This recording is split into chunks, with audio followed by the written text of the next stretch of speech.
Assalamualaikum warahmatullahi wabarakatuh. Bagaimana kabar kalian? Semoga kalian selalu sehat ya. Kali ini kita akan kembali lagi dalam pembelajaran jarak jauh kelas 4 SDIT Widya Duta. Masih dalam materi Bahasa Indonesia, yaitu di tema 5 subtema 3 tentang informasi. Materi pertama yaitu menuliskan informasi berdasarkan gambar pada tabel. Setiap teks memiliki informasi penting yang dapat kita temukan setelah membacanya.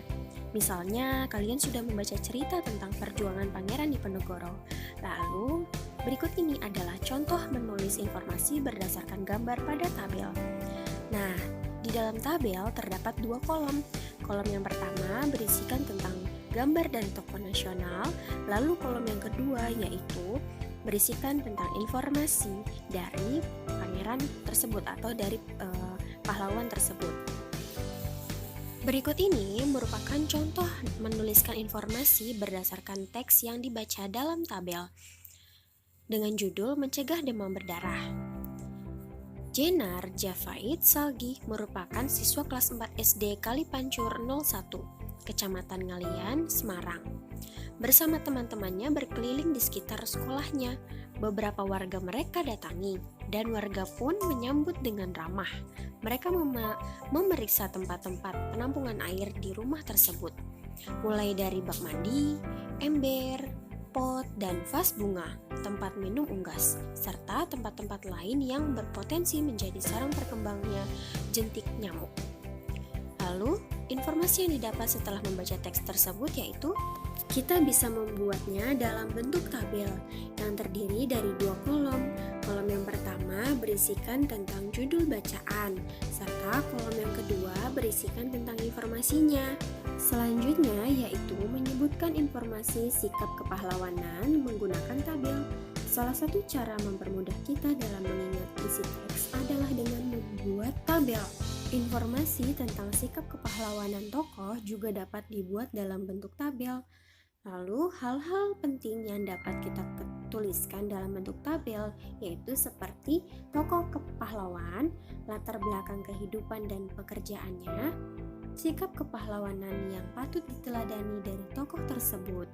Selanjutnya yaitu membandingkan informasi sebelum dan sesudah membaca teks.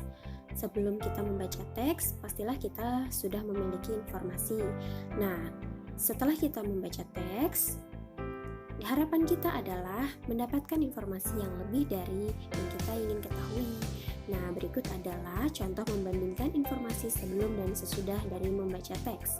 Pada kolom yang pertama, yaitu informasi awal yang sudah diketahui tentang Hari Pahlawan. Nah, pada kolom yang kedua, informasi yang diketahui setelah membaca teks tentang Hari Pahlawan. Nah, pada kolom yang pertama, kita mendapatkan 3 informasi. Setelah kita membaca teks tentang Hari Pahlawan tersebut, informasi kita bertambah dari yang sedikit menjadi lebih banyak lagi.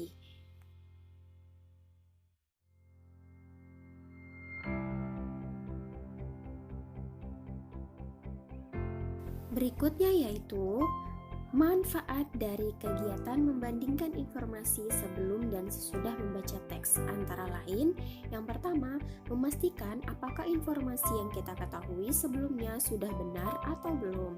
Yang kedua, menambah pengetahuan kita tentang isi teks. Yang ketiga, dapat mengetahui informasi lebih banyak lagi.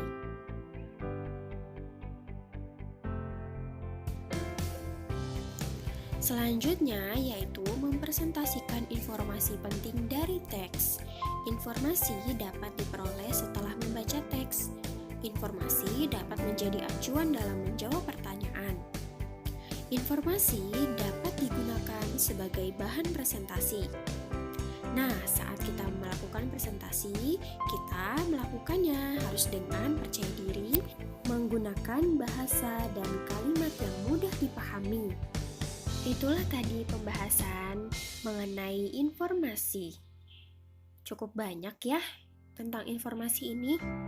Nah, berikutnya ini merupakan latihan yang harus kalian kerjakan. Kalian bisa mengerjakannya di buku tulis Bahasa Indonesia.